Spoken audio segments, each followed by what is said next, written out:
ಭಾರತ ಹಾಗೂ England test ಸರಣಿಯಿಂದ ಇಸಿಬಿಗೆ 800 ಕೋಟಿ ಆದಾಯ.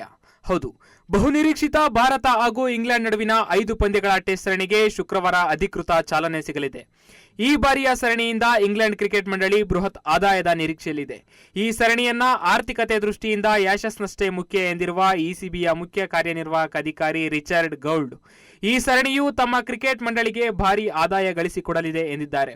ಒಂದು ಅಂದಾಜಿನ ಪ್ರಕಾರ ಟಿವಿ ಹಾಗೂ ಡಿಜಿಟಲ್ ಪ್ರಸಾರ ಹಕ್ಕು ಮಾರಾಟ, ಪ್ರಾಯೋಜಕತ್ವ, ಟಿಕೆಟ್ಗಳ ಮಾರಾಟ, ಕ್ರೀಡಾಂಗಣದ ಒಳಗಿನ ಜಾಹೀರಾತು, ಆಹಾರ ಹಾಗೂ ಮದ್ಯ ಮಾರಾಟ ಎಲ್ಲ ಸೇರಿ ಇಸಿಬಿಗೆ 600 ರಿಂದ 800 ಕೋಟಿ ರೂಪಾಯಿ ಆದಾಯ ಬರಬಹುದು ಎಂದು ಅಂದಾಜಿಸಲಾಗಿದೆ.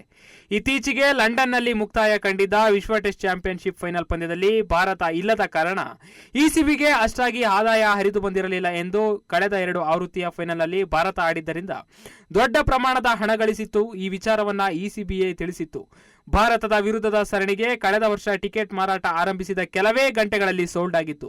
ಇದೀಗ ಈ ಬಾರಿಯ ಎಲ್ಲ 5 ಪಂದ್ಯಗಳಿಗೂ ಕ್ರೀಡಾಂಗಣ ಭರ್ತಿಯಾಗುವ ನಿರೀಕ್ಷೆ ಇದೆ ಎಂದು ಗೌಲ್ಡ್ ಹೇಳಿದ್ದಾರೆ.